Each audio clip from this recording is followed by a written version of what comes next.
Makanya wa kadzalika auhayna ilaika ruham min amrina. Seperti itulah kami mewahyukan kepada Anda. Sejenis sebagai wahyu itu sebagai ruh. Apa energi apa itu ruh itu? Pembangkit. 1 menit lagi, Bang. 1 menit lagi. Dari perintah kami. Jadi makunta tadrimal kitab walal iman.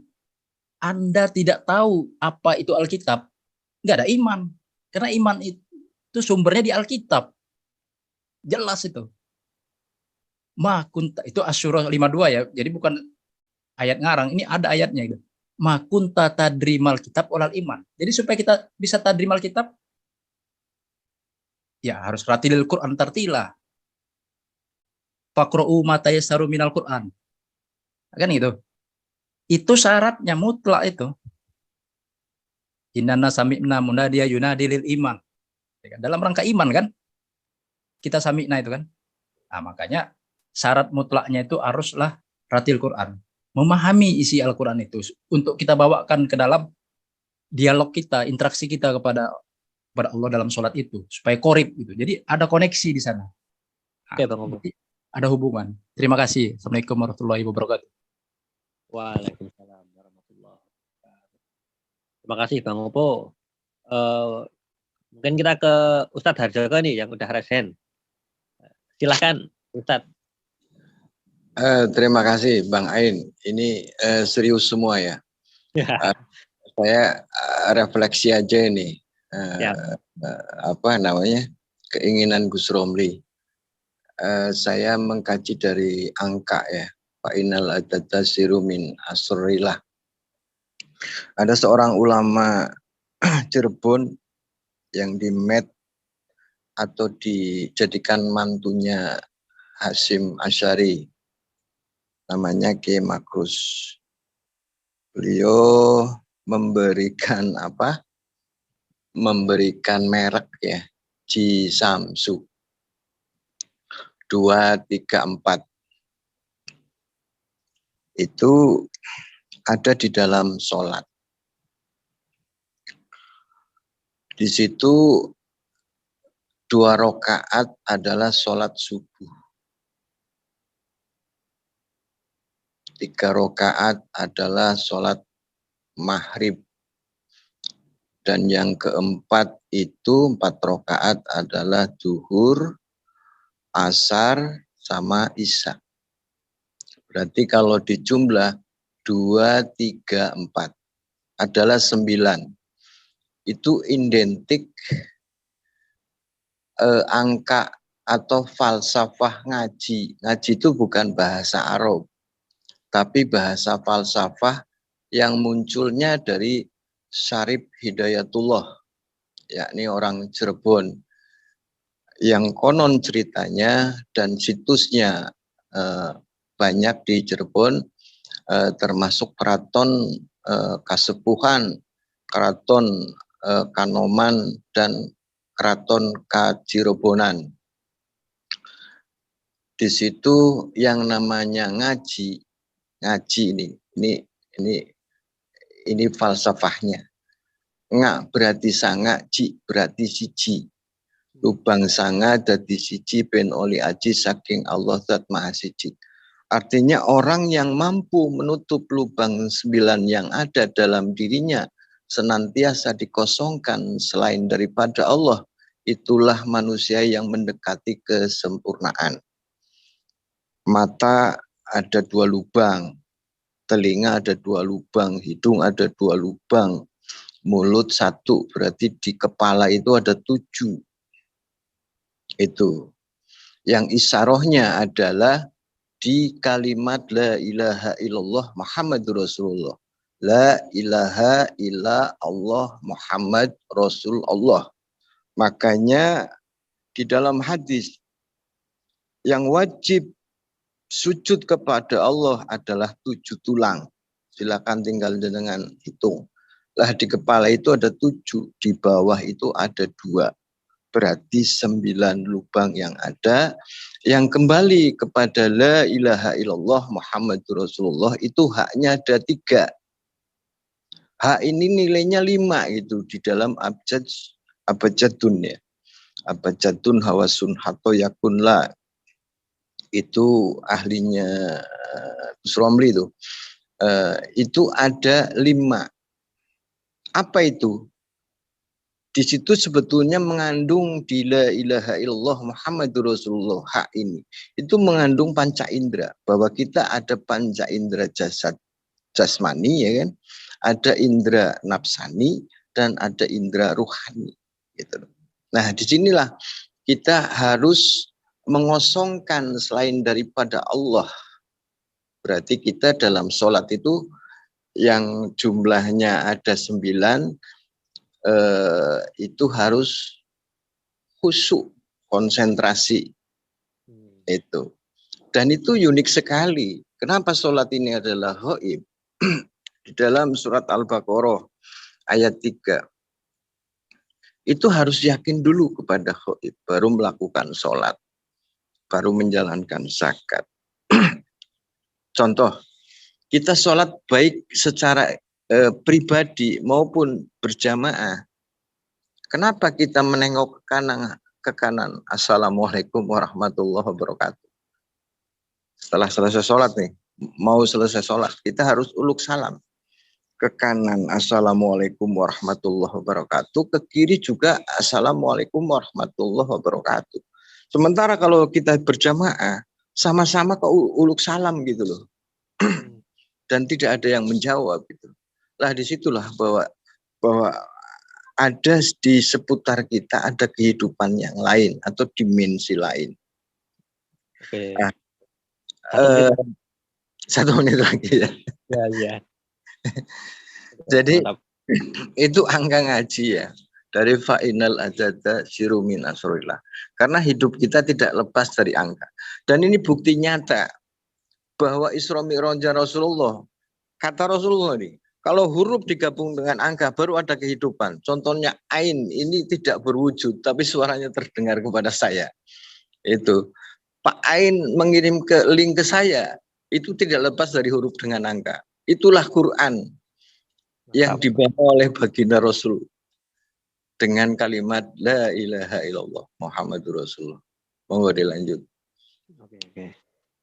Terima kasih Ustadz, menarik sekali nih apa yang dipaparkan oleh Ustadz Harjoko ini, mengkaitkan dengan angka-angka itu, angka-angka menarik. Tapi sepertinya ada sedikit perbedaan tadi ya dari paparannya Ustadz Harjoko, Gus Romli sama Bang Oppo itu. Ada sedikit perbedaan tentang syarat-syarat utama gitu. Oke, saya ke raise hand yang Bang Hendra mau menambahkan? Ya, saya sih mau bertanya. Untuk selanjutnya nanti kalau mau raise hand dulu ya, angkat tangan gitu ya, Bang Hendra. Oke. Kalau misalnya mau, ya. Nanti Gus Romli kabar dulu ya ke Bang Hendra dulu. Izin Mas Hain dan siap. Oke, silakan. Ini ada 2 versi pendapat dari Mas Popo, dari Romli dan Ustadz. Saya mau tanya nih,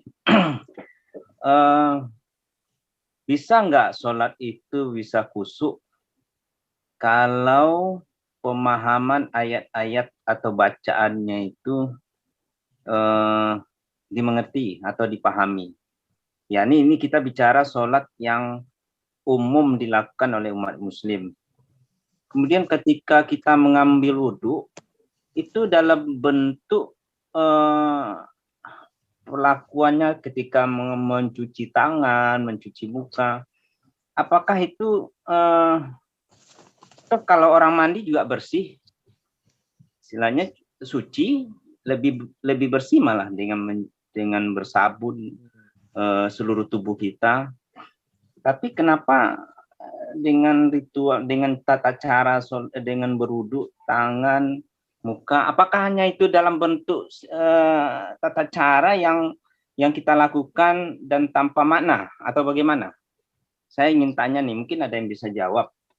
Mulai dari wudu dan kemudian bagaimana melakukan sholat. Sinkron nggak frekuensi kita di dalam bacaan sholat itu sebagaimana yang dilakukan oleh Rasul dengan malaikat, apa yang diinginkan oleh Allah. Jadi ini saya mau tahu nih, ya, mungkin bisa dari yang hadir ini bisa menjawab. Ini bukan pertanyaan Mita. Nah, ini ada enggak pembedaannya itu? Nah, jadi mungkin itu yang saya tanyakan. Terima kasih. Oke. Terima kasih, Bang Indra. Mantap itu pertanyaannya. Oke, silakan. Gus Romli mau menanggapi yang mana? Silakan. Siap. Ya, menanggapi yang barusan nanti baru ke yang lain. Jadi begini, kita fokus berbicara masalah sholat. Sudah tadi secara definitif ya, secara takrif sudah. Sekarang kita beranjak pada syarat sahnya sholat ya. Itu sudah kita bahas. Berdasarkan apa? Ya berdasarkan ayat, juga berdasarkan hadis, berdasarkan apa ulama yang expert di bidangnya. Tidak ngarang sendiri gitu loh. Nah, sedangkan masalah pertanyaan yang terakhir tadi, apakah kalau kita mandi itu juga, ya memang kalau dikembalikan pada persoalan secara umum, semuanya kan tergantung pada niat. Ya nggak bisa begitu. Semuanya kan harus berdasarkan ilmu. Ya nggak bisa begitu. Jadi sesuatu yang umum itu akan ditaksis, akan dikalahkan oleh sesuatu yang khusus. Nah sekarang kita berbicara khusus kok tentang syarat sholat. Jadi jangan dibawa ke umum, semua tergantung pada niat, semua tergantung kepada ilmu. Ya ruwet gak sampai-sampai. Sedangkan persoalan wudhu itu ada apa syaratnya juga, ada rukunnya gitu. Faslun wa furudul wudhu'i sittatu asya'ah. An-niyatu inda ghaslil wajhi. Ya. Nah, jadi rukun wudhu itu ada 6. Yang pertama niat ketika membasuh muka.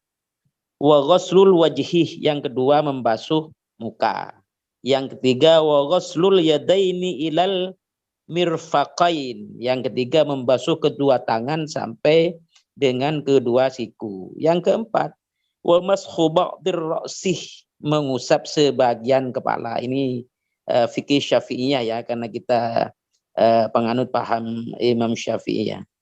Jadi yang kelima wa ghaslur rijlain ilal ka'bain, membasuh kedua kaki sampai dengan kedua mata kaki. Yang keenam wa tartibu ala ma dzakarnahu, urut tertib sesuai apa yang telah disebutkan itu. Yang ke satu harus ke satu, jangan dari ke satu ke empat ke dua, nggak bisa, nggak tertib namanya. Ya nggak bisa itu yang menjawab Gus Hendra ya. Sedangkan begini, kita lanjutkan bahwa ternyata persoalan syarat dan rukun sholat itu ya sudah terinci oleh para ulama madhab, ada fikih sholat ya, dan ada rukun-rukun dan syarat-syaratnya. Persoalan rukun sholat sudah ditentukan, paling tidak ada 12 atau 13 ya. Memang dimulai dengan niat macam-macam.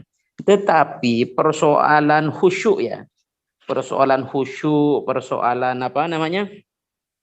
tawaddu, hudur, itu bukan persoalan yang bisa menggugurkan sahnya sholat. Itu persoalan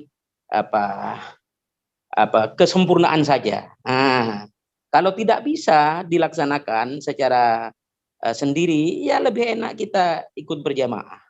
Apalagi sebagai makmum, aman kita sudah berusaha khusyuk. Siapa orang yang paling khusyuk di dunia ini kecuali baginda Nabi dan Imam Ali dan Syekh Ahmad Tijani. Selain itu biar Imam Ali aja yang ditegaskan oleh baginda Nabi paling khusyuk, masih ingat kepada hadiah selendangnya itu kok. Itu Imam Ali gitu loh. Nah, jadi persoalan khusyuk hudur itu bukan menjadi persoalan yang diwajibkan, tetapi itu persoalan kesempurnaan. Agar lebih enak, lebih tenang, lebih nyaman, ya berjemaah sebagai makmum kita. Enak walaupun kita ini gak begitu khusyuk, macam-macam. Ya, 1 menit itu begini. Ada satu ayat yang berbunyi begini, Bismillahirrahmanirrahim. Fawailul musallin alladzina hum an salatihim sahun alladzina hum yura'un. Sadaqallahul azim. Ya. Jadi yang mengartikan lalai dalam sholat itu menurut beberapa mufassir itu banyak ya. Yang pertama, lalai dalam sholat itu maksudnya lalai dalam waktu sholat, biasanya cenderung di akhir-akhir, bahkan cenderung mengkodok, itu masuk dalam kategori lalai. Ada yang menafsirkannya tidak konsentrasi dalam sholat, ya ngelambiar pikirannya, lebih amannya jadi makmum. Ada juga yang apa namanya, yang lalai itu lalai dalam jumlah rakaat. Sudah dapat berapa rakaat ya gitu. Ya itulah. Lanjut. Cukup dulu, Gus. Oke. Siap. Ini yang ngerasain tadi Bang Martin dulu nih. Ke Bang Martin dulu. Silahkan. Bang Martin dulu.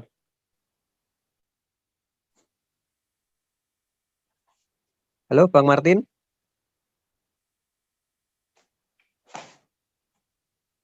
Oh, kalau Bang Martin belum nyambung, kita ke Bang Opon yang sudah raise hand, sudah angkat tangan. Ya, sebentar. Oh, Bang Martin, oke, sudah. Oke, Bang Martin, silakan. Ini kan babnya apa, pembahasan syarat rukun sholat. Iya. Kalau masuk, ini coba noise itu apa, Bang moderator? Iya. Suaranya agak noise, Bang Martin. Iya. Gimana? Saya mau ada masalah ini. Oke. Syarat sahnya Aduh, sholat. noise. Aduh. Ini lagi live kan, udah enak. Lebih Lagi besar noise-nya. lagi bersembunyi di istri muda, Pak Martin ya. Coba apa dulu apa? Coba dibetulin, bisa nggak, Bang Martin? Gimana? Nggak usah pakai headset, Bang Ain beritahu. Mungkin Nggak usah pakai headsetnya. Iya, nggak pakai. Nggak pakai, cuma di desa terpencil ini. Oh ya udah, nggak apa-apa lah, nggak apa-apa. Nggak apa-apa, monggo silakan Bang Martin lanjut. Belikan rumah di kota istri mudanya, Pak Martin. Masa ditutup terpencil? Waduh, robot. Beritahu Gus Romli yang kasus Gus Romli yang diderita oleh Bang Martin itu, coba. Dulu kan Gus Romli seperti itu. Iya, betul. Ya, diberitahu aja, Bang. Biar lebih Bang enak Martin, kita diskusi. silakan. Iya. Saya dulu sering di rumah istri itu di Kita ke Bang Martin dulu. Silakan Bang Martin. Nyaman ini, nyaman. Enggak, belum. Belum Bang Martin. Ya, dulu. Lanjut. Dilewat dulu ya. Dilewat dulu istri ya Bang Martin. mudanya terpencil ini. Oke, dilewat dulu. Oke, kita ke Bang Opo. Silakan Bang Opo. Oke, baik. Jujur. Terima kasih.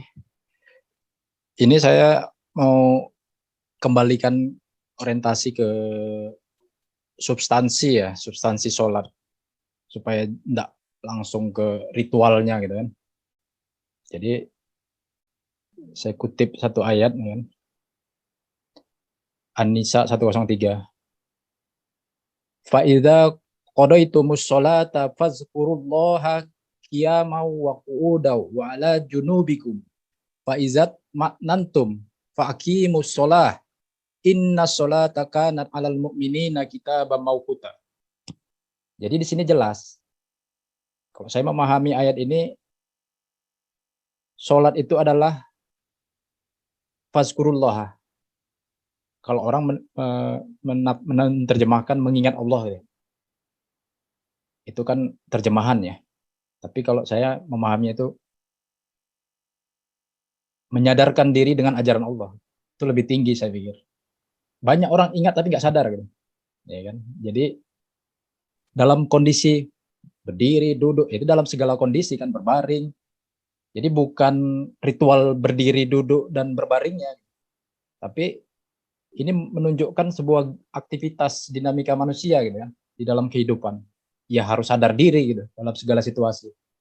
Jadi ya tempatkan pada tempatnya lah gitu. Nah, banyak orang menganggap sholat itu cari ketenangan gitu. Ya kayak bertapa gitu, intuisi, yoga gitu kan. Padahal pada ayat ini jelas sholat itu justru tenangkan dulu gitu. Jadi kalau masih berisik-berisik nggak bisa kan? Sebab fungsi sholat di sini bukan menjalankan ritual. Kalau ritual bisik-bisik orang dangdutan nggak masalah, ya kan? Nggak tenang kita kan. Tapi karena ini sholat fungsinya adalah untuk kitabah mauquta gitu. Bagi mukmin ya. Inna sholata kanat alal mu'minina kitabah mauquta. Kitabah mauquta sini saya terjemahkan adalah pengkitapan diri pada waktu yang ditentukan. Jadi ya pembinaan diri lah gitu. Jadi kitab itu pindah ke kolbu gitu. Kita bina kitab itu di kolbu sehingga ya menjadi sebuah pembukuan diri, catatan diri, jurnal diri gitu. Nah, untuk itu perlu ketenangan, Pak Ijat maknantum. Jadi bukan sholat cari tenang, tapi tenangkan dulu gitu. Coba misalnya sholat tapi tidak ada ketenangan di situ, ricuh gitu, nggak bisa. Tenangkan dulu, jiwa kita tenangkan, situasi tenangkan, baru sholat. Nah, itu berdasarkan ayat ini. Kalau berdasarkan kesenangan, ya orang cari ketenangan gitu kan. Walaupun tidak ada pembinaan catatan Quran di dalam kolbunya untuk dibina gitu, tak masalah. Nah, itu terserah gitu kan. Makanya saya bilang kalau dikaitkan ke masalah kitabah mauquta ini, itu nggak akan la tajidu qauman yu'minuna billah wal yaumil akhir yuwadduna man hadullah. Engkau Muhammad tidak akan temukan suatu kaum yang beriman kepada Allah yang akhirnya saling berkasih sayang. Nggak akan kau ketemukan. Singkat kata, kecuali ulaika kataba fi qulubihim al-iman. Ulaika kataba fi qulubihim al-iman. Jelas di sini kaitannya dengan kitabah mauquta dengan kataba fi qulubihimul iman. Ini sholat ini. Kaitan dengan sholat nih. Jadi maksud saya ritual itu hanya teknis. Makanya kalau di seluruh dunia ini teknis sholat itu nggak bisa diseragamkan ya. Sama lah kayak teknis upacara paskibraka. Mana bisa diseragamkan di seluruh dunia ini? Sama, itu kan ritual. Intinya substansinya apa gitu. Kembali ke masalah wudhu tadi misalnya. Ya kan? Bahkan saya tidak menemukan kata wudhu dalam Al-Quran. Berarti tidak penting menurut Al-Quran. Berarti apa yang lebih penting? Toharo. Apa buktinya? Buka surat 5 ayat 6. Ya ayyuhallazina amanu iza kumtum ila sholah faksilu wujuhakum. Kalau kita terjemahkan secara apa adanya, harfiah gitu, kan kesannya kayak cuci muka gitu, ya kan? Basuh wajah gitu. Wajah, tangan gitu kan. Seolah-olah sekecil itu. Padahal itu mengandung sastra, mengandung ungkapan tersembunyi, mengandung hikmah gitu. Bahwa dibalik daripada aktivitas itu, yang lebih penting adalah orientasi hidup, wajah kehidupanmu, citra dirimu. Itu yang harus dibasuh dengan Quran. Ya kan? 1 menit, Bang. Jadi konteks daripada surat 56 ini nggak ada kata berwudu di sini. Tapi pada surat 56 ini jelas Allah mengatakan sendiri liyutahhirukum.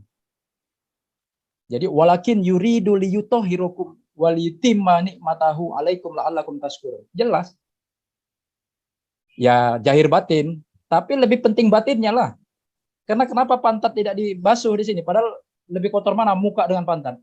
Lebih kotor pantat kan? Tapi karena wajah ini dia maksud bukan wajah-wajah fisik, di sini adalah orientasi hidup kita, wajah kehidupan kita. Jadi kita ingin wajah kita ini sesuai dengan wajah Allah gitu. Apa wajah Allah itu? Ya Al-Quran, Alkitab itu wajah Allah itu. Sesuai gitu. Itu potretnya. Potret kehidupan kita itu Alkitab. Jadi konteksnya bukan ritual di sini, tapi substansinya adalah memurnikan, membersihkan kebudayaan, budaya gitu, budaya kita, peradaban kita bersih. Gitu. Terima kasih. Oke, terima kasih, Bang Opo. Kita ke Bang Hendra Gunawan dulu nih yang udah resen tadi. Silakan Bang Hendra. Ya, terima kasih, Pak. Ya prinsipnya sih saya sepakat dengan apa yang disampaikan oleh Mas Opo. Jadi Artinya sini bahwa itu. Halo Bang Indra, suaranya hilang. Halo. Ya. Halo. Yap. Ya, silakan. Jadi pada prinsipnya wudhu itu tadi disampaikan oleh Bang Oppo dan disampaikan juga oleh Mas Ramli. Ini ada perbedaan saya lihat nih. Satu sisi perbedaan dari Mas Ramli hanya bentuk semacam kaifiyah atau tata susunan bagaimana cara berwudu, tapi di sini makna wudunya tidak nampak gitu. Dan kemudian dari Mas Oppo menyampaikan bahwa wudu itu adalah ada makna kiasan, ada bahasa ungkapan lah ya, atau semacam ritual bentuk perilaku yang sebenarnya itu semacam simbol seperti mencuci tangan. Itu kan air itu kan sebenarnya kan bagaimana air itu membersihkan tangan kita dari debu kan. Jadi seolah-olah ini lagi-lagi kembali ke perilaku. Bagaimana tangan kita ini bersih dari segala sesuatu yang dilarang oleh Allah. Dan kemudian juga cuci mulut, juga ucapan, kata-kata. Itu kan air juga bisa seolah-olah air ini membersihkan kotoran atau bau dari mulut kita ini, sehingga tidak lagi mengucapkan kata-kata yang mungkin yang dilarang oleh Al-Qur'an gitu. Nah, ini kan esensi itu perilaku hidup kita pada dasarnya. Dan begitu pun juga dengan muka, seperti yang digambarkan oleh Oppo, bahwa wudhu itu sebetulnya ya bentuk ritual yang harus diperspektifkan dalam kehidupan gitu. Nah, bukan hanya dalam bentuk ritual yang harusnya sebenarnya harus jelas dulu apa sebenarnya maksud dari ritual-ritual itu. Jadi ini memang harus ada garis yang harus kita perbedaannya ya. Kalau saya lihat, saya baca dan gambaran yang jadi prinsipnya digambarkan oleh Oppo ini ya memang syarat mutlak itu ilmu itu yang menjadi pondasi dasar. Jadi bagaimanapun juga adalah kita tahu dulu kalau kita melakukan satu tanpa ada pengetahuan itu sama juga ya seperti mengucapkan sesuatu tapi kita tidak mengerti, ya mabuk pikiran ya. Mungkin seperti Mas Oppo bilang ya mabuk tapi tidak tahu maksud. Kita mau ngomong dengan Allah tapi apa yang kita sampaikan itu tak tahu tujuannya kan. Tapi kan harus ada komunikasinya nyambung. Ibaratnya frekuensi apa yang kita ucapkan itu sama dengan keinginan Allah. Jadi sinkron ya. Ibaratnya kalau komunikasi kita telepon-teleponan nomornya cocok gitu loh. Kita menghubungi komunikasi dengan seseorang, itu harus sinkron. Kalau tidak nyambung frekuensinya kemana gitu loh. Jadi begitupun dengan sholat, saya lihat memang harus frekuensinya harus sama. Apa yang menjadi keinginan Allah, keinginan Rasul, begitupun para malaikat melakukan sholat. Nah itu demikian. Terima kasih. Oke, berarti artinya dari dibalik ritual-ritual itu ada makna gitu ya, ada yang tersirat gitu ya. Harus itu hanya sekedar ritual. Kalau saya lihat yang paling penting ini sebenarnya yang paling core, yang paling besar itu kehidupan sehari-hari gitu. Jadi bagaimana kita umumnya orang melakukan sholat, tapi di dalam rumah tangga, di kehidupan sehari berkelahi dan juga benturan-benturan, gonto-gontoan. Padahal di dalam sholat itu ada nilai-nilai makna yang sebenarnya bagaimana kita menuntun hidup saling berkasih sayang, saling bahu-membahu, saling tolong-menolong, sehingga membangun sebuah konsep kehidupan di Nur Islam itu mencapai tingkat yang tertinggi. Begitupun dengan Al-Quran itu sebenarnya kan teknologi. Kalau kita bicara Al-Quran, itu ruhnya, itu sebenarnya teknologi Allah. Nah, kalau kita tidak paham dengan teknologi Allah ini, ia tidak paham juga apa yang menjadi keinginan Allah. Jadi kalau kita membangun sebuah konsep kehidupan di Nur Islam nanti itu kita tidak bicara lagi perut, tapi bagaimana membangun teknologi, bagaimana membangun teknologi malaikat, bagaimana malaikat membimbing manusia menjadi manusia yang setara dengan malaikat. Jadi ini kita bicara seperti itu. Jadi ingin menguasai ilmu teknologi itu bicaranya ia menguasai Al-Quran. Nanti saya ditambah juga waktunya, Gus. Oke, ya, santai. Oke, Bang Hendra. Cukup dulu ya, Bang Hendra. Nanti dilanjut, Bang Hendra. Ya, terima kasih, cukup saya rasa. Oke, terima kasih, Bang Hendra. Kita ke Gus Romli nih. Setelah itu baru ke Bang Jeff. Iya. Jadi begini. Dari pandangan Abah Gus Opo dan Abah Gus Hendra itu, jangan sampai kita itu yang pertama ingkarus sunnah.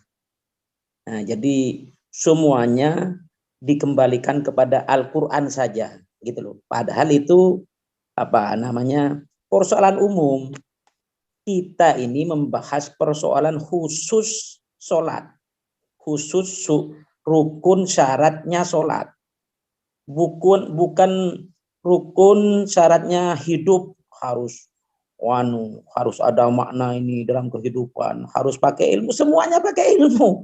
Orang kita berbicara rukun dan syarat sahnya sholat pakai ilmu juga kok. Nah, jadi ketika ada taksis sesuatu yang khusus, maka buyarlah sesuatu yang umum itu. Itu yang tidak dipahami oleh Abah Opo dan Abah Hendra. Kajiannya kepada yang umum terus. Nah, itu yang pertama. Gak bisa begitu, gak fokus. Yang kedua, jangan-jangan ketika kita mengikuti Abah Opo dan Abah Hendra, nanti mementingkan makna. Itu bahaya itu. Misalnya begini. Misalnya ini loh. Wah, ngapain sholat, ngapain wudhu. Yang penting ini kita mengamalkan arti makna sholat dan wudhu dalam kehidupan sehari-hari. Gak. Salah itu.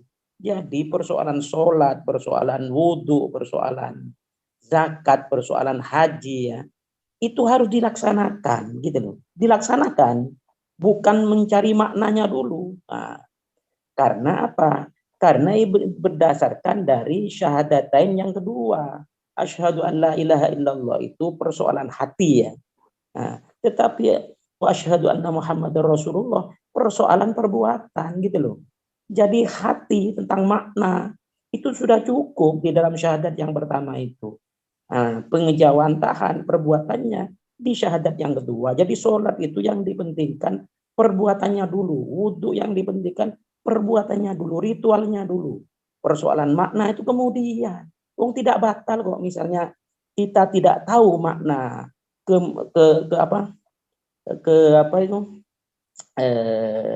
kesempurnaan sholat. Kita tidak tahu makna kesempurnaan wudhu, tetapi kita mengerjakan wudhu dan sholat, gak batal kok. Yang batal itu cuma mengerti kesempurnaan sholat, mengerti kesempurnaan wudhu, ya, hanya berdasarkan kepada Al-Quran saja, menafikan as-sunnah yang 3 pilar itu, tetapi tidak mengerjakan sholat, tidak mengerjakan wudhu, itu batil. Batil, gitu loh. Jadi begini, yang terakhir masalah wudhu ya, ini. Dari Quran Al-Maidah ayat 6 itu tadi yang sampean bacakan itu ditafsirkan. Jangan ditafsirkan sampean sendiri, gitu loh. Ditafsirkan oleh siapa? Oleh Ahmad bin Hambal dalam kitab Musnadnya, begitu loh.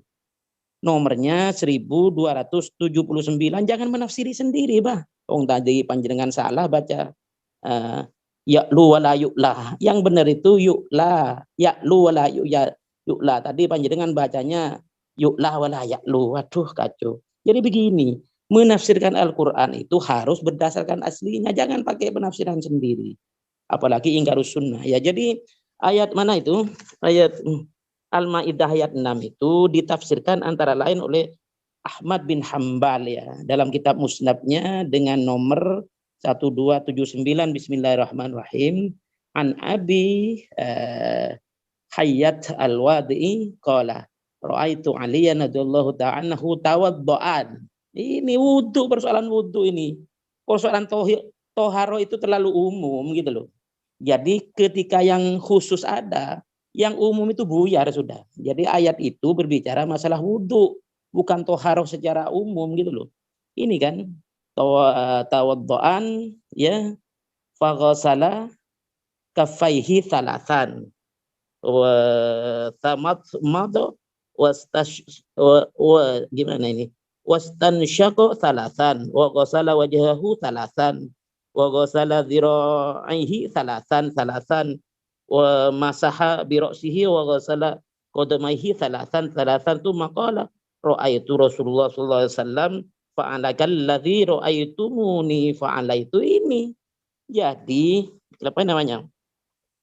Diriwayatkan dari Abu Hayyat Al-Wadhi'i, ia berkalam, saya Abu Hayyat Al-Wadhi'i melihat Imam Ali bin Abi Thalib berwudu. Beliau membasuh kedua sampai bergelantangan 3 kali, lalu berkumur istisqa, masukkan air. Ya, itu semua membasuh kaki 3 kali. Setelah itu Imam Ali bin Abi Thalib karamallahu taala aja berkalam.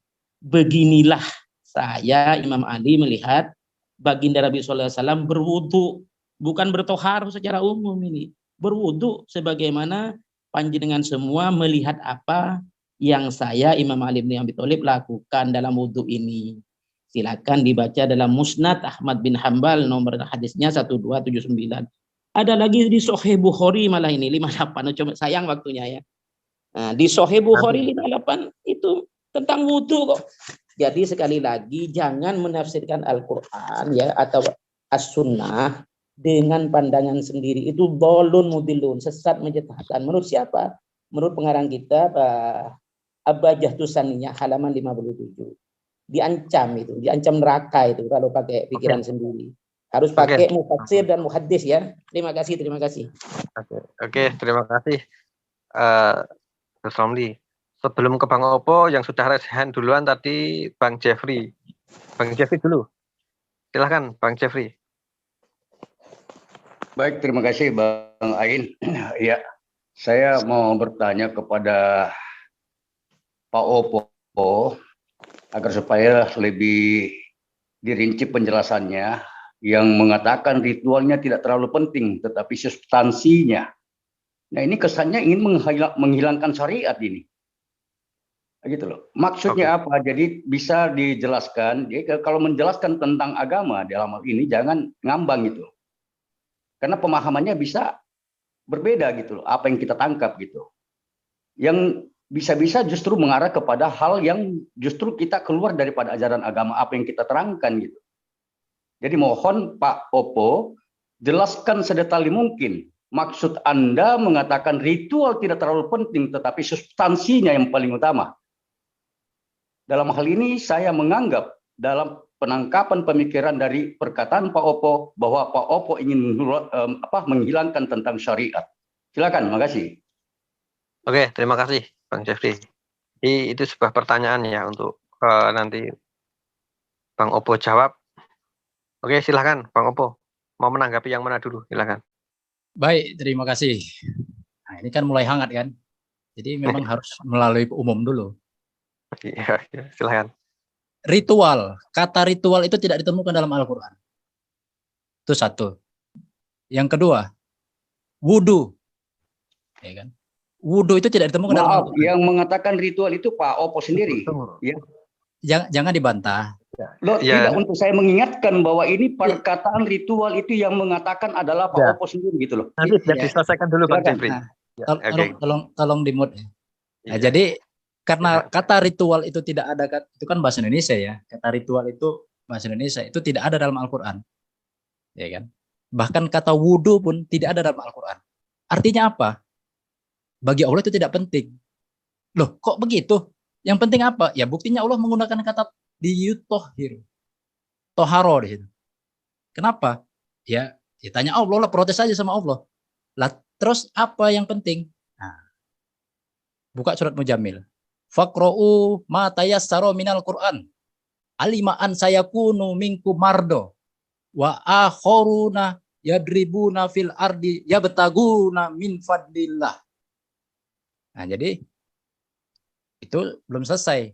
Wa akharuna yuqatiluna fi sabilillah. Faqra'u ma tayassara minhu wa aqimus sholata wa atuz zakata wa aqridu Wa aqridullaha qardon hasanah. Mana lebih penting itu daripada ritual? Wah, sampai Jadi- menjelaskan umum tidak berkait. Jangan dibantah dulu. Kebiasaan. Inilah orang-orang yang nggak sholat begini. Orang ngomong dipotong. Orang sholat Bukan itu dengan ngelantur soalnya. orang Nggak sholat fokus. itu menghargai orang lain yang bicara. Disiplin. Mana Enggak, ada orang sholat, Kanjengan nggak fokus boleh. mana ada orang sholat tidak disiplin? Orang lain ngomong, dia tadi ngomong nggak ada kita bantah. Begitu orang sholat itu dia disiplin. Giliran dia bicara, orang lain bicara, hargai orang lain bicara. Beda pendapat biarin. Saya ngomong Quran ini. Jadi Allah itu yang penting itu adalah yabtaguna min fadlillah. Sama dengan ibtigo awajhi rabbihim. Itu yang penting. Jadi makanya kalau kita menganggap istilah wudhu itu penting, protes sama Allah. Kenapa Allah nggak ada di dalam Al-Quran istilah wudhu itu? Kenapa? Berapa abad kita berwudhu? Kenapa kok kita nggak bertoharo gitu? Seperti surat 56 itu. Surat 5 ayat 6. Ya karena kita merasa Allah itu apa yang diucapkan Allah itu nggak penting. Makanya kata-kata Allah itu nggak kita garis bawahi. Nah, kata siapa yang kita dengar itu? Jadi saya tekankan sekali lagi, kenapa Allah tidak menggunakan kata wudhu di dalam Al-Quran? Karena menurut Allah yang penting itu toharo. Ya buktinya kata toharo yang dia sampaikan di situ. Apa katanya di situ? Lihat aja. Liyutohirokum walitimma ni'matahu alaikum la'allakum tashkurun. Apakah ini sudah dipraktekkan dengan benar? Belum. Ya buktinya apa? Orang ngomong aja masih diganggu gitu. Padahal dia ngomong tadi kita nggak setuju, ya biarin aja gitu. Selesaikan orang ngomong, baru nanti giliran kita ngomong-ngomong. Seperti inikah sholat kita yang benar itu? Sholat yang benar itu disiplin. Disiplin. Ada tempatnya ngomong. Orang ngomong jangan dibantah. Kan itu yang bikin kisruh. Cobalah Pak Jokowi lagi pidato dibantah. Berani nggak? Nggak berani. Kenapa? Karena orang kuat. Coba lagi pidato itu. Nggak usah Pacar. membangun opini Pak Opo. Udah Untuk diam aja. menjaga Kalau apa? orang lagi ngomong, kau jangan ribut. Iya, waktu saya sebentar lagi. Jangan, kalau admin nggak bisa tertibkan, saya keluar.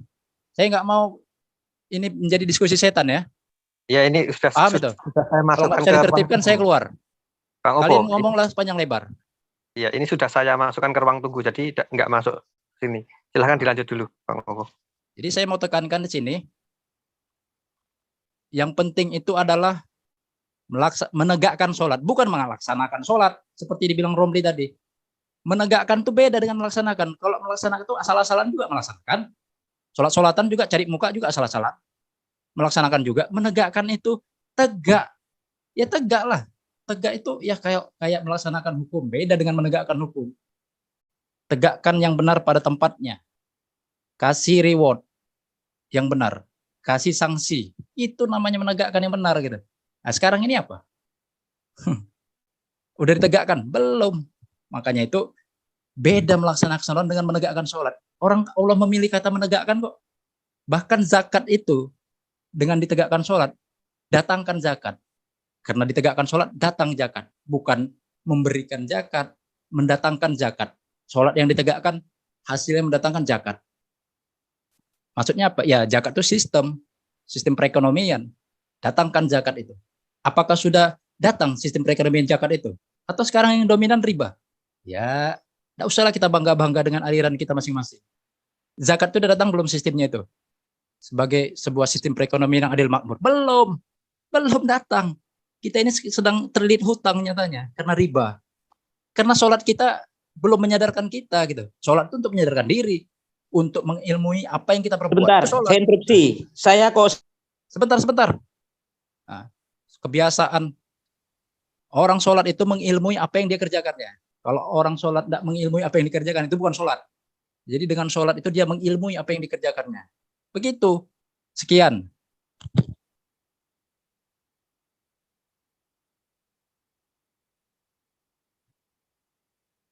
Baik, terima kasih Bang Opo.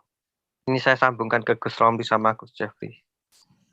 Halo, Gus Romli. Gus Ain yang adil jenengan lah. Saya kok ditendang terus sih? Enggak ditendang. Ini saya mau jelaskan ini sebentar. Jangan begitu lah. Tadi begini. Iya, ini mau saya jelaskan ya.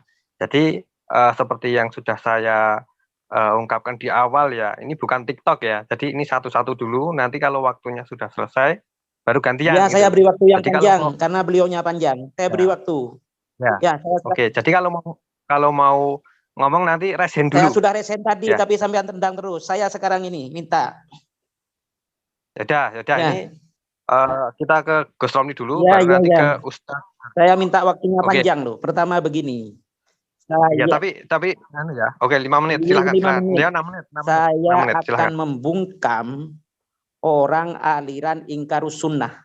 Ya, yang pertama. Yang kedua, Bapak Opo yang terhormat, kalau berbicara fokus, tadi mana ayat Toharo itu? Coba sampean baca lagi. Enggak, bukan tentang sholat itu.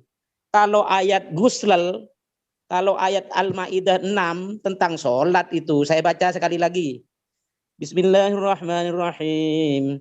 Ya ayyuhalladzina amanu idza qumtum ilas salati faghsilu wujuhakum wa aydiyakum ilal marafiq wamsahu biru'usikum wa arjulakum ilal ka'bain.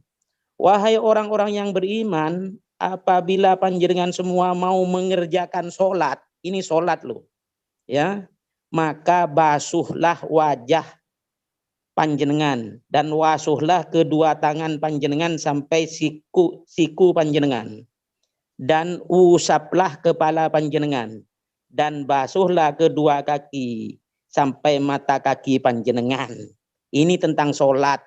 Coba panjenengan tadi Bang Opo itu tentang toharo itu mana, bukan tentang sholat itu, ngawur panjenengan ini.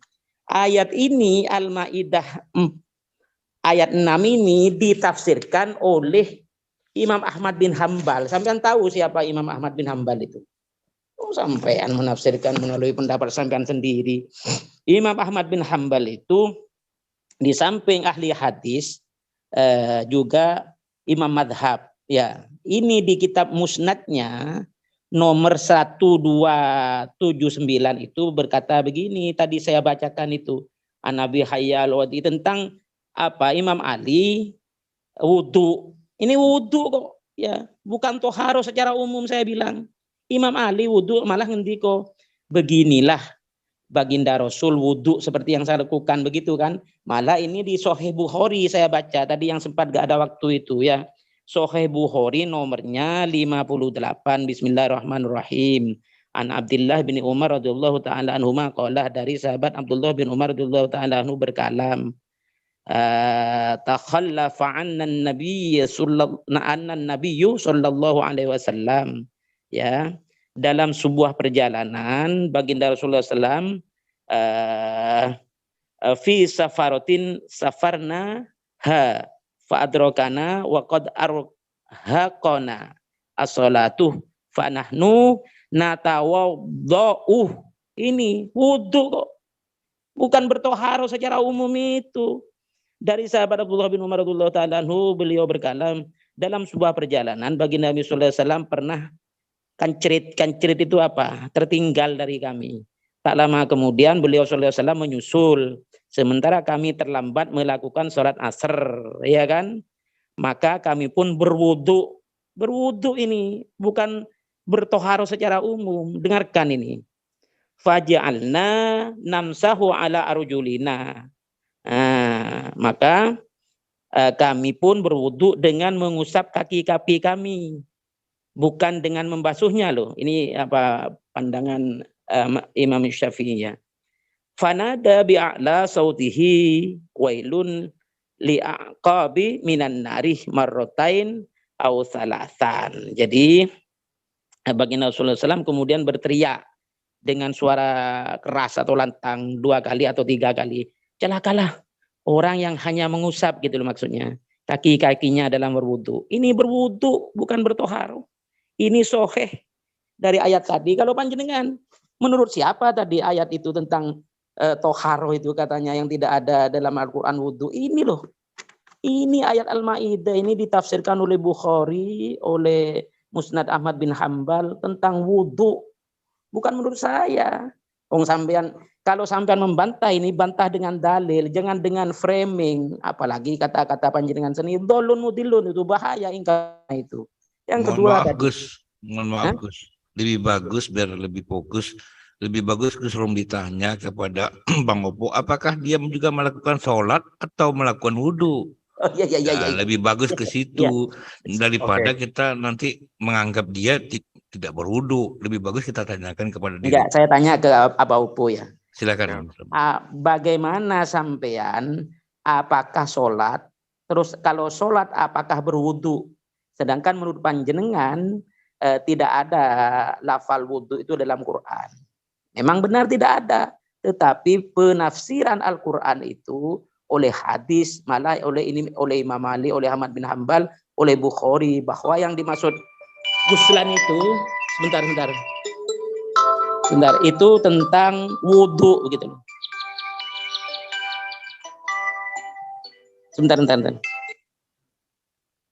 Sebentar, ada acara. Nah, jadi begitu, saya tanya ke Abah Opo, apakah Abah Opo itu sholat, terus apakah sholatnya pakai wudhu, terus yang ketiga, kalau di Al-Quran tidak ada wudhu, apakah panjenengan pakai hadis atau sunnah? Jawab itu 3 hal itu dengan referensi, jangan dengan framing. Matur sembah nuwun. Jangan pakai referensi Gus, maksud saya pribadinya dulu. Nanti baru diskusinya referensi. Kita biar lebih tahu Bang Opo tuh kesehariannya melakukan itu enggak. Mungkin lebih bagus gitu. Kita bisa tahu kan ternyata Bang Opo begini. Gitu. Siap Komandan. Iya. Monggo Abah Opo. Ya. Mohon maaf ya Bang Ain. Ya, enggak apa-apa. Oke, terima kasih Bang Kismet dan Gus Romli. Jadi sekali lagi saya ingatkan ya, ini bukan TikTok ya. Jadi ketika mau bicara nanti rasain dulu. Jadi tidak setiap kata dijawab, tidak, nanti bikin ricuh kan. Jadi alangkah baiknya nanti rasain dulu. Dan untuk pertanyaan Gus Romli tadi, nanti apapun jawabannya Bang Opo, itu harap ditunggu sampai selesai dulu. Jangan dipotong di tengah, ditunggu sampai selesai, nanti baru apapun jawabannya Bang Opo, itu ya itulah jawabannya. Jadi kita tidak bisa memaksa jawabannya Bang Opo itu harus sesuai selera kita gitu. Tetapi sebelum ke Bang Opo nih ya, sebelum Bang Opo kan udah ada yang rasain tadi. Mohon maaf Bang Ain, maaf ya. Nanti kalau ada yang resen itu diterima dulu, nanti akhirnya jadi mengambang. Lebih bagus fokus ke Gus Romli diselesaikan dulu. Jadi kita bisa mendengarkan. Nanti kalau nanti resen diutamakan, nanti Bang Opo tahu-tahunya pertanyaan ke Bang Opo lagi. Kita tidak terkonsentrasi pertanyaan itu. Mungkin itu jadi Bang Kismet, kalau mau single nanti berdua saja gitu loh, atau bertiga nanti sama saya nggak apa-apa. Karena ini kan kita banyak orang ini yang butuh waktu juga agar saya juga adil gitu loh, memberikan waktu kepada yang lain gitu loh Bang. Jadi saya tetap mengutamakan. Kalau gitu Bang Ain, semuanya yang memiliki hak tentukan Bang Ain sebagai moderator. Saya hanya instruksi. Ya, mohon maaf. Terima kasih. Kalau misalnya nanti mau berdua, nanti bisa saya fasilitasi Gus Romli sama Bang Opo gitu. Tapi ini kan banyak orang, jadi saya mengutamakan resen. Oke, kita ke Ustadz Harjoko dulu. Kemudian baru Bang Jeffrey, baru nanti Bang Opo untuk menjawab. Silahkan Ustadz Harjoko. Bagus, sip. Top Markoto panjenengan. Terima kasih, Bang Kismet juga top Markoto. Mohon maaf. Mohon maaf. Ayo, monggo Ustadz Harjoko. Terima kasih Bang Opo atas waktunya. Ya inilah kajian yang penuh dengan hikmah ya. Bahwa di dalam Al-Quran ini innal lil Qur'ani dhuhran wa batnan. Bahwa Quran ini ada zuhir, ada batin. Saya sependapat dengan Gus Romli, juga saya sependapat dengan Bang Opo, dengan Pak Chandra. Jadi di dalam muthaharoh itu sesungguhnya atau berwudu itu sama, bersuci. Saya pun setiap hari membiasakan muthaharoh atau berwudu kalau merasa dirinya batal. Artinya bukan hanya sebatas sholat. Itu. Itu menurut pendapat saya. Karena itu hanya pengertiannya sama. Dan saya juga sependapat dengan Bang Opo, termasuk Gus Rombe, termasuk Pak Chandra, bahwa di situ ada hakikat atau ada asror, ada rahasia di balik kita mencuci atau membasuh muka, membasuh tangan, ya kan? Pada kenyataannya kalau secara hukum kalau kita luka pasti diobati yang luka kan gitu loh. Karena batalnya wudhu itu termasuk kentut gitu. Mestinya yang dibasuh itu pada tempatnya gitu loh. Tapi kok kenapa harus dibasuh dengan muka atau dibasuh dengan tangan atau kakinya gitu. Nah, itu mengandung asror yang Pak Chandra tadi yang lebih yang lebih penting adalah yang kembalinya kepada akhlak. Bahwa akhlak kita, walaupun kita berbeda pendapat, jangankan kayak seperti ini ya, beberapa pemikiran ya, kita dengan keluarga saja, dengan istri saja, yang biasa tidur bersama gitu, canda bersama, susah bersama saja kadang berbeda pendapat. Ya. Itu maksudnya Sip. Top Marco top. Disinilah perbedaan yang menuju kepada tentang akhlak yang diajarkan oleh baginda Muhammad Rasulullah, bahwa Quran ini sangatlah dalam, mengandung syariatnya, mengandung torikohnya, mengandung hakikatnya, mengandung ma'rifahnya gitu.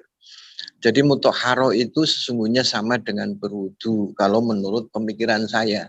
Dan saya setiap hari belajar mudawamah. Belajar mudawamah atau membiasakan kalau batal, merasa dirinya batal itu berwudu, bukan hanya saat bersolat gitu, mau sholat atau mutahharoh. Itu pendapat saya dan mudah-mudahan Top Marco top. beda pendapat, beda di dalam pemikiran. Pak Opo juga pengambilannya dari Al-Quran, Gus Romli juga pengambilannya dari referensi banyaknya ulama besar yang perlu kita muliakan. Gitu. Jadi intinya kita melakukan berwudu atau mutahharoh, kita melakukan sholat adalah kita menuju kepada akhlak yang diajarkan oleh baginda Muhammad Rasulullah sehingga kita selamat baik dunia maupun akhirat. Itu Bang Ain. Sip. Mantap Ya, pakai telur. Ya, terima kasih Ustadz Harjako Ahmad ya. Kemudian untuk yang resen selanjutnya tadi Bang Jeffrey ya. Tapi sebelum ke Bang Jeffrey ini saya mau klarifikasi tadi. Sementara Bang Jeffrey saya masukkan ke ruang tunggu tadi karena terlalu ramai seperti itu. Mohon maaf ya Bang Jeffrey ya.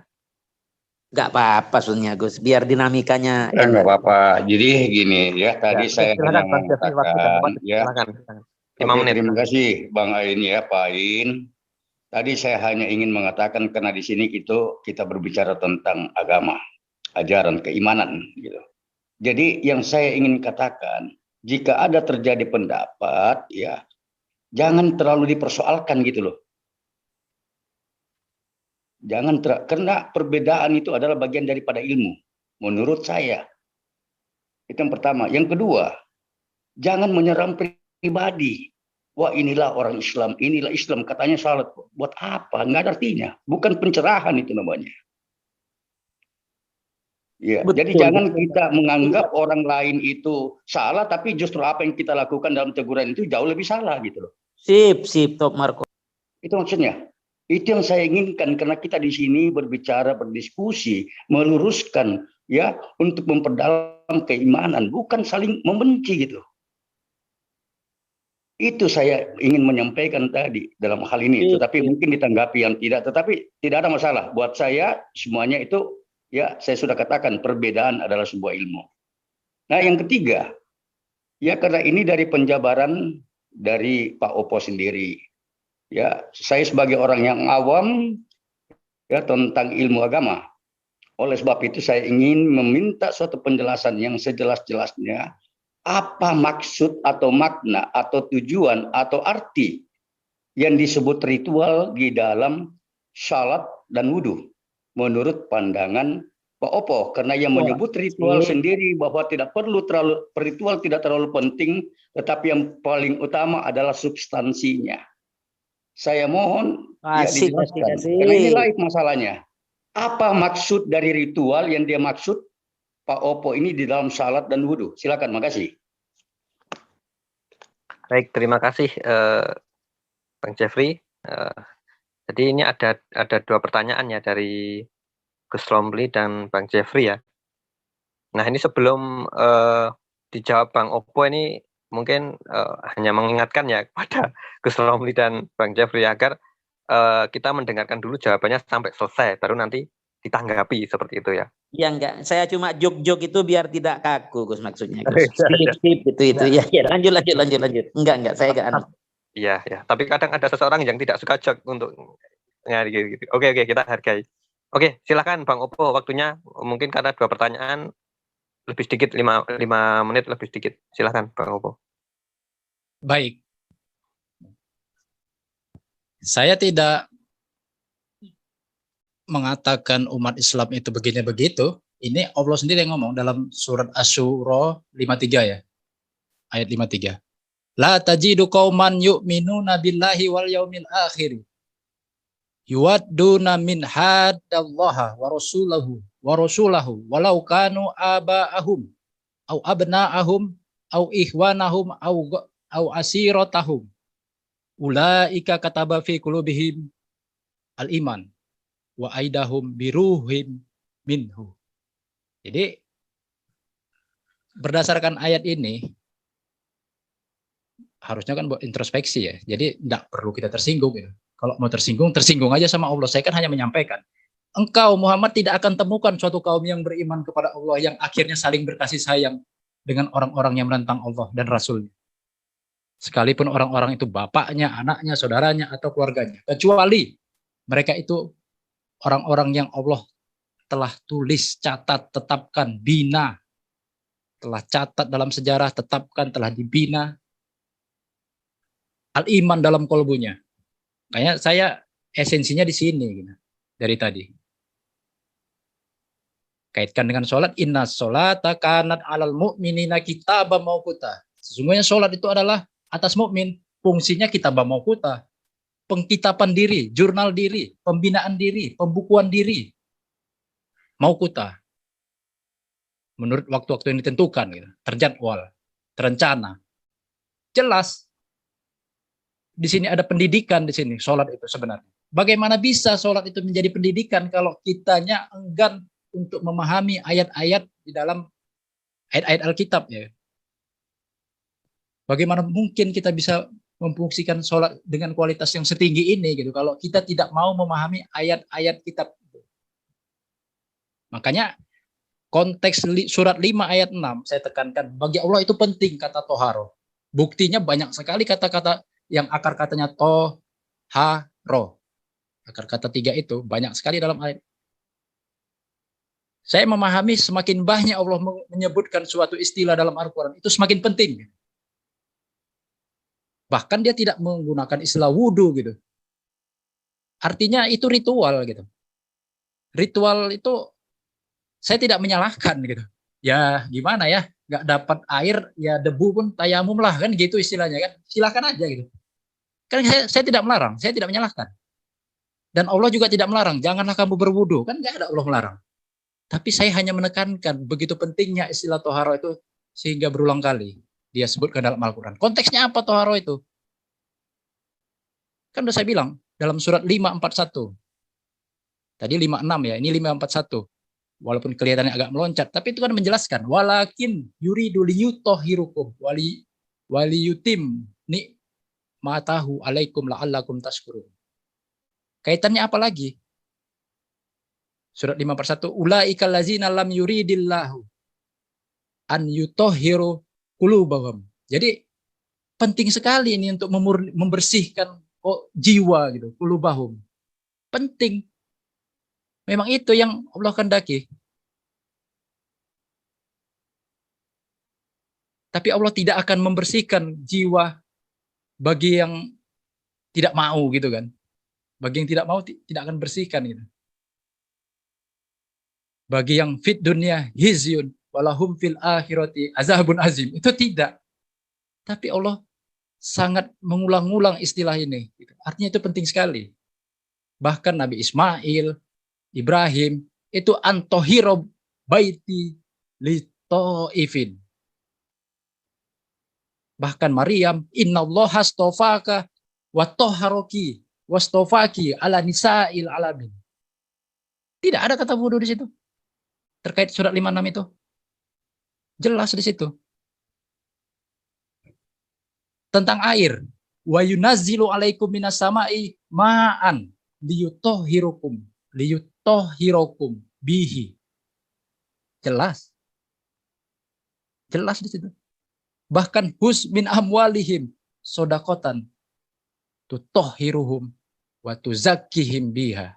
Jelas. Itu konteks dalam perintah toharo itu ke sana gitu. Jadi memang kita ini kan nggak bersih. Motif kita nggak bersih.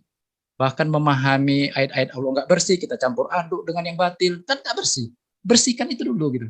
Supaya bersih sholat kita. Supaya bersih ucapan kita. Supaya bersih. 1 menit lagi, Pak. 1 menit. Jadi bahkan ahlal bait itu aja Allah menghendaki. Innama yuridullahu liyuzhibu ankum rijsa ahlal bait wa yutahhirukum. Artinya ada kan rijsa itu, najis peradaban itu kan, kekotoran hidup itu ada. Makanya dia butuh ahlul bait itu untuk melaksanakan proses yutahhirukum. Allah menghendaki itu untuk menghapus itu. Bahkan saya setuju dengan Pak Ustadz tadi, Johir dan batin. Iya, itu sepaket. Wasia baka patohir. Harus dipahami bahwa dalam hidup ini ada pakaian johir, ada pakaian batin. Wasia baka patohir. Dengan apa patohir? Dengan apa patohir? Dengan Al-Quran. Suhufam mutoharo. Itu masih satu akar kata itu. Mutoharo. Suhufam mutoharo dengan toharo. Oke, Pak Abu. Terima kasih.